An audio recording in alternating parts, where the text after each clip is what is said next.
Hello, welcome back to our YouTube channel PA Gurukul. मैं अभिषेक कुमार पांडे एक बार फिर से आप सभी लोग का अपने यूट्यूब चैनल पे बहुत बहुत स्वागत करता हूं। तो जो लोग भी इस चैनल पर नए हैं, जल्दी से इस चैनल को सब्सक्राइब कर दे, वीडियो को लाइक कर दे और शेयर कर दीजिए।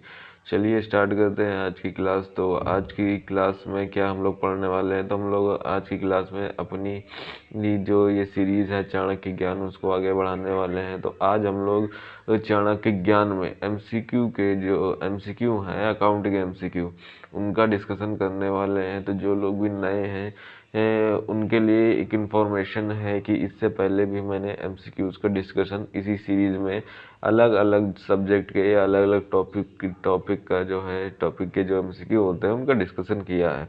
तो अगर आपने अभी तक वो वीडियो नहीं देखी है तो आप लोग उनको ज़रूर देखें। तो आज के सेशन में एमसीक्यूज़ का डिस्कशन होने वाला है। तो जो लोग भी एकदम नए हैं, जिन्हें एमसीक्यूज़ के बारे में पता नहीं है क्या होता है, कैसे होता है, उनके लिए छोटे से शॉर्ट में बता देता होता है। सबसे पहले क्वेश्चन लिखा हुआ होता है, उस क्वेश्चन को अच्छे से पढ़ना है। वो अलग अलग टाइप के क्वेश्चन होते हैं, अलग अलग फॉर्मेट में लिखे हुए होते हैं। तो सबसे पहले क्वेश्चन होगा, उसको आपको अच्छे से पढ़ना है। फिर उसके जो पॉसिबल आंसर होंगे, जो ऑप्शन के फॉर्म में A B C D करके दिया होगा, आपको ऑप्शन को अच्छे से पढ़ना है। उसके बाद जिस चीज़ की क्वेश्चन में कमी हो रही होगी, उस चीज़ को पूरी कर देनी है ऑप्शंस के थ्रू। जो सुटेबल ऑप्शन होगा उसको आप लोग को जो है चूज करना है। उसके बाद उसको जो है उस आंसर मार्क करना है, या फिर जो है उस आंसर को अपने जो है बुक पे लिखना है। ठीक है ना। तो ये होता है एमसीक्यू का फॉर्मेट। तो आइए स्टार्ट करते हैं आज की क्लास। तो ये क्लास काफ़ी दिन बाद होने वाली है, तो आई होप हम लोग का रिदम फिर से बनेगा। हम लोग जिस रफ्तार से पहले चल रहे थे उसी रफ्तार से फिर से कंटिन्यू करने वाले हैं। ठीक है ना। तो आज की सेशन में या फिर आज की वीडियो में जो पहला एमसीक्यू जो आप सभी लोग के सामने आता है, वो आता है ये आपके स्क्रीन पर। तो सबसे पहला जो एमसीक्यू है, डिवेंचर आर पार्ट ऑफ। ठीक है ना। तो ये देखिए क्वेश्चन दिया हुआ, ये क्वेश्चन दिया हुआ फिल इन द ब्लैंक के फॉर्म में। तो यहाँ पे कुछ ना कुछ लिखा होगा। ठीक है। तो आपको उस चीज़ को अच्छे से पढ़ना है, और ये अब आपको डिसीजन लेना है कि ऑप्शन में से कौन सा हमारा राइट होने वाला है। ठीक है ना। तो ये एमसीक्यू का मेन फॉर्म होता है कि आपको क्वेश्चन पढ़ के ही समझ में आना चाहिए क्वेश्चन की डिमांड क्या है। तो यहाँ पे क्वेश्चन की demand fill in the blank के फॉर्म में है। यहाँ पे पूछ रहा है आपसे डिवेंचर आर पार्ट ऑफ, मतलब डिवेंचर किस चीज़ का पार्ट है। ठीक है। तो अब आपको ऑप्शंस के थ्रू बताना, अपने मन से दिमाग में जो है, दिमाग से या फिर अपने मन से आंसर नहीं बनाना। आपको ऑप्शन के फॉर्म में ही ऑप्शन जो लिखे उन्हीं में से बताना कोई है या नहीं है। तो पहला जो ऑप्शन दे रखा है शेयर होल्डर्स फंड, मतलब शेयर होल्डर फंड का पार्ट है। दूसरा है बोरोड फंड, यानी बोरोड फंड का पार्ट है। तीसरा बोरोइंग फ्रॉम बैंक, और चौथा ऑप्शन है नन ऑफ द अबव। मतलब अगर इन तीनों में से कोई सही नहीं होने वाला है तो हम लोग डी, ये ऑप्शन हम लोग चूज करने वाले हैं। अगर ऑप्शन सही नहीं होगा तब की बात कर रहा हूँ। तो इस हिसाब से जब मैंने ऑप्शंस पढ़े तो कौन सा इसका राइट आंसर है, तो इस क्वेश्चन का जो राइट आंसर रहने वाला है, एक मिनट में कलर चेंज कर लूँ।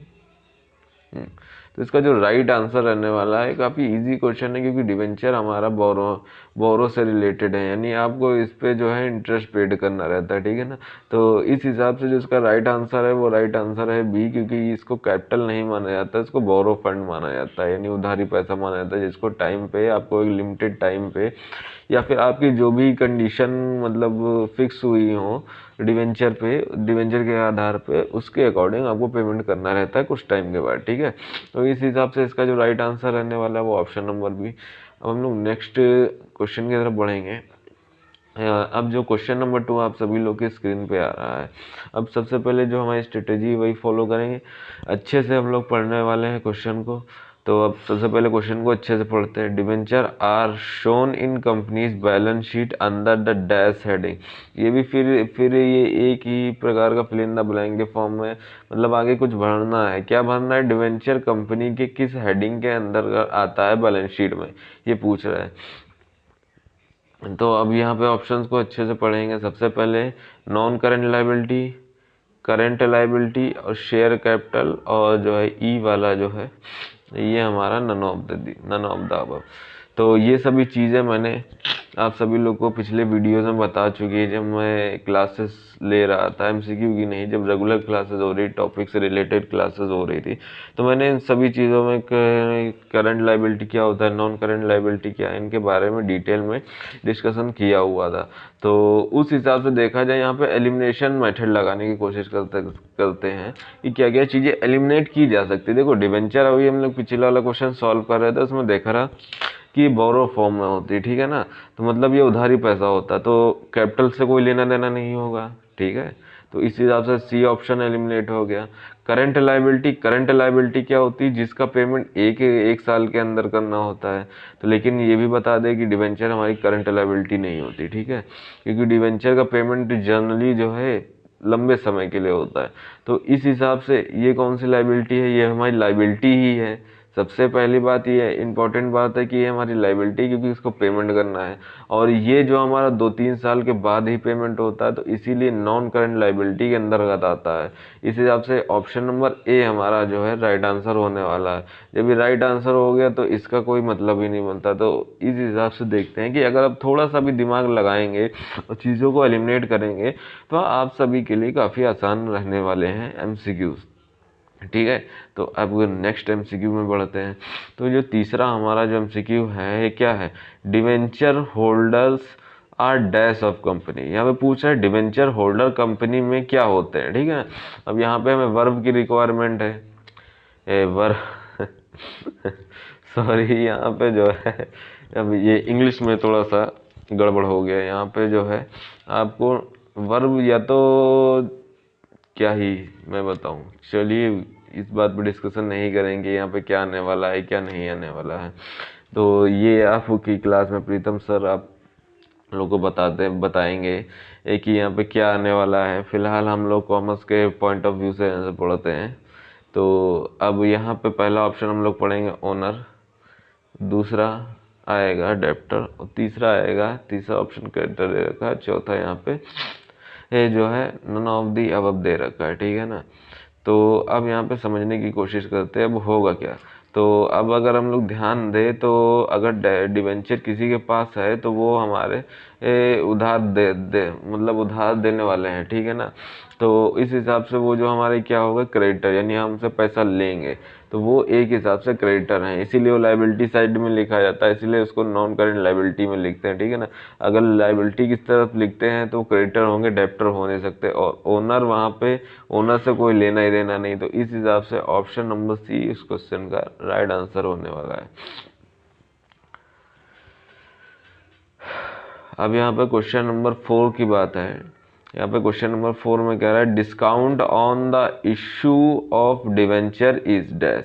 मतलब जो इशू के डिवेंचर पे जो मतलब डिवेंचर के जो इशू किया जाता है, वो जो उसको डिस्काउंट दिया जाता है इशू करते समय, वो लॉस को किस तरीके से कंसीडर किया जाता है। तो इसके ऑप्शन को अच्छे से पढ़ते हैं। यहाँ पे आता है कैपिटल लॉस, दूसरा आता है रेवेन्यू लॉस, तीसरा आता है स्पेकुलेटिव लॉस, और चौथा आता है फाइनेंशियल लॉस, ठीक है ना। ये 4 ऑप्शन आप सभी लोग के सामने हैं। तो इसका जो राइट आंसर क्या होने वाला है, तो इसका जो राइट आंसर रहने वाला है ऑप्शन नंबर ए, ये हमारा कैपिटल लॉस होता है, क्योंकि इसके लिए जो पैसा जो हम लोग को डिवेंचर से पैसा मिलता है वो एज अ कैपिटल के फॉर्म में इनडायरेक्टली यूज़ करते हैं, ठीक है ना। तो इस पर जो भी लॉस होगा उसे कैपिटल लॉस में मतलब कंसिडर किया जाता है, ठीक है। तो अब क्वेश्चन नंबर 5 की तरफ हम लोग आगे बढ़ते हैं। क्वेश्चन नंबर 5 में क्या बोल रहा है, नॉर्मली डिवेंचर आर डैश, मतलब डिवेंचर को किस तरीके से जो है ट्रीट किया जाता है, ये पूछ रहा है यहाँ पे। तो पहला है पार्टली सिक्योर्ड, दूसरा है अनसिक्योर्ड, तीसरा है सिक्योर्ड, और चौथा है नन ऑफ दी अबव, ठीक है। तो जो डिवेंचर हमारे होते हैं वो किस तरीके से नॉर्मली होते हैं, तो ये जो हमारे डिवेंचर होते हैं वो नॉर्मली हमारे सिक्योर्ड होते हैं, ठीक है ना। तो इसका राइट आंसर आपको क्या होने वाला है, इसका राइट आंसर मतलब आंसर नंबर सी, ये तीसरा वाला ऑप्शन राइट आंसर होने वाला है, क्योंकि डिवेंचर्स हमारे जो है नॉर्मली सिक्योर्ड ही होते हैं। Question number C, loss on the issue of debenture is recorded as, मतलब जो भी लॉस होता है डिवेंचर्स को इशू करते समय उसको किस तरीके से रिकॉर्ड किया जाता है, ठीक है। कि या फिर किस मतलब किसी भी तरीके से रिकॉर्ड किया जाता है उसको क्या कहते हैं, ये कहने की कोशिश कर रहा है, मतलब पूछने की कोशिश कर रहा है। तो हमें उसका राइट आंसर देना है ऑप्शंस के थ्रू। पहला है करंट असेट, ठीक है, दूसरा है टेंजिबल असेट, तीसरा है करंट लायबिलिटी और चौथा है मिसलिनियस एक्सपेंडिचर, ठीक है। तो जो loss of issue of debentures होता है उसे मिसलिनियस एक्सपेंडिचर में कंसीडर किया जाता है, ठीक है। इस चीज़ के पीछे कोई लॉजिक नहीं है, आप जनरली इस चीज़ को याद ही रखिए कि मिसलिनियस एक्सपेंडिचर में आता है। और कई चीज़ें होती हैं कि जिसमें कोई लॉजिक नहीं होता है, जनरली जो पहले चला रहता है उससे जो है हमें फॉलो ही करना पड़ता है, तो वो चीज़ें यहाँ पे लागू होती हैं। तो यहाँ पे जो मिसलिनियस एक्सपेंडिचर में इसको जो है इंक्लूड किया जाता है, तो इसका right answer option number D है। आपको सिर्फ और सिर्फ इस चीज़ को याद रख लेना है। Question number 7, name the debenture debt will last until the company survival, ठीक है। तो यहाँ पे क्वेश्चन क्या पूछ रहा है, यहाँ पे क्वेश्चन आंसर के फॉर्म में पूछ रहा है, मतलब आपको वन वर्ड वाले जो हैं क्वेश्चन जो आते हैं उसके फॉर्म में क्वेश्चन पूछने की कोशिश कर रहा है कि ऐसे कौन से डिबेंचर हैं जो तब तक बने रहेंगे जब तक कंपनी जिंदा है, आपको नाम बताना है।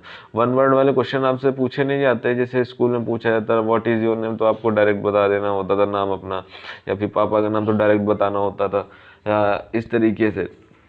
तो इस फॉर्म में आपसे जो है क्वेश्चन पूछा जा रहा है, जो आपको सिंपली जो टाइप होता है वो बताना है। तो यहाँ पे आप ऑप्शंस को अच्छे से पढ़ते हैं। इनरिमीडिएबल डिवेंचर्स, सेकेंड है रिमीडिएबल डिवेंचर, तीसरा है कन्वर्टेबल डिवेंचर और चौथा है नॉन कन्वर्टेबल डिवेंचर। तो जब हमने ऑप्शंस को अच्छे से पढ़ा, तो अब जो यहाँ पे जो हमने ऑप्शंस को अच्छे से पढ़ा, तो ऐसे डिवेंचर जो लास्ट तक बने रहते हैं, जब लास्ट तक कोई चीज़ बनी रहेगी यानी उसका आप रिडीम नहीं करा सकते हो, ठीक है ना। तो कौन से डिवेंचर होंगे, वो इनरिमीडिएबल डिवेंचर्स होंगे, यानी ऑप्शन नंबर है ऐसे डिवेंचर जिन्हें कंपनी के सर्वाइवल तक, यानी जब तक कंपनी है तब तक आप उसका जो रिडीम नहीं करवा सकते, उसका पेमेंट नहीं ले सकते हो किसी भी तरीके से। ऐसे जो डिवेंचर्स होते हैं वो इनरिमीडिएबल डिवेंचर्स होते हैं। तो इसका राइट आंसर इस हिसाब से क्वेश्चन नंबर मतलब answer number option number A रहने वाला है, ठीक है।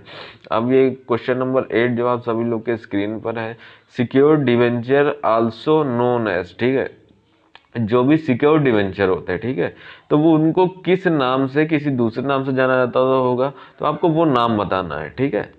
तो अब ये देखिए यहाँ पे ऑप्शन को अच्छे से पढ़ते हैं। पहला है सिंपल डिवेंचर, दूसरा है मॉर्टगेज डिवेंचर, चौथा है बियरर डिवेंचर और जो है मतलब जो लास्ट वाला है रजिस्टर्ड डिवेंचर, ठीक है।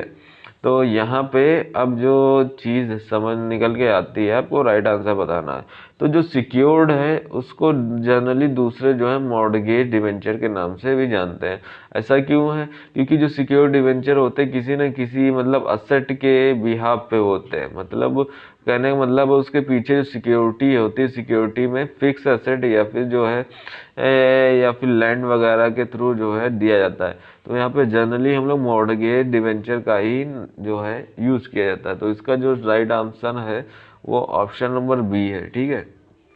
तो से डिवेंचर जो सिक्योर्ड डिवेंचर होते हैं उन्हें मॉर्टगेज डिवेंचर के नाम से भी जाना जाता है। Question number 9, debenture can not be redeemed eight, मतलब कहने का मतलब है कि डिवेंचर को किस बेस पे रिडीम नहीं किया जा सकता, ऐसा कौन सा लेवल है या फिर जो है स्केल है या फिर ऐसी कौन सी कंडीशन आएगी जिसको जो है आप उस कंडीशन के हिसाब से आप उसको जो है वहाँ पे जो है रिडीम नहीं कर सकते हो, ठीक है। तो आप देखते हैं यहाँ पे ऑप्शन के हिसाब से हम लोग आंसर देंगे प्रीमियम पे, एट पार या फिर पार, डिस्काउंट पे या फिर मोर देन 1 प्रीमियम पे, मोर देन 10% के प्रीमियम पे। तो कहने मतलब है कि जो डिवेंचर होते हैं जब हम रिडीम करते हैं, यानी एक डिवेंचर को दूसरे डिवेंचर में कन्वर्ट करते हैं या फिर उसके बदले पैसा दे देते हैं, तो उसको कभी डिस्काउंट लेवल पे जो है नहीं किया जाता है। तो इसका राइट आंसर क्या होने वाला है, इसका right answer option number C है। अब नेक्स्ट क्वेश्चन की तरफ हम लोग बढ़ते हैं और आज का जो है ये लास्ट क्वेश्चन होने वाला है हम लोग के आज के सेशन का। तो इसको अच्छे से पढ़ते हैं, पहले देखते हैं क्या है क्या रहा है। Profit from the cancellation of own debenture transfer to, यानी जो प्रॉफिट होता है कैंसिलेशन से, जब डिवेंचर के ट्रांसफ़र होते हैं तो उसको कहाँ ट्रांसफ़र किया जाता है। तो पहला है P&L लॉस अकाउंट, दूसरा है जनरल रिजर्व अकाउंट, तीसरा है PL अप्रोप्रिएशन अकाउंट और चौथा है कैपिटल रिजर्व अकाउंट। तो मैं चाहता हूँ इस क्वेश्चन का आंसर आप लोग दें, ठीक है। तो इस क्वेश्चन का जो राइट आंसर होने वाला है आप लोग उसको कमेंट बॉक्स में ज़रूर से ज़रूर दें। जो लोग भी यहाँ पर लास्ट तक बने हुए हैं तो थोड़ी सी आप लोग मेहनत और कर लीजिएगा कि इस क्वेश्चन का जो राइट आंसर है वो आप कमेंट करिएगा। सही हो या गलत हो उस बात से फ़र्क नहीं पड़ता, ठीक है।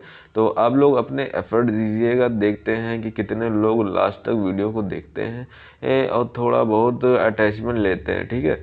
तो यहाँ पे इस क्वेश्चन का राइट जो भी आंसर है, जो भी आपको लगता है ये हो सकता है, ये हो सकता है, ये हो सकता है, आप उसको जो है सिंपली जो है कमेंट बॉक्स में उसका आंसर करिएगा।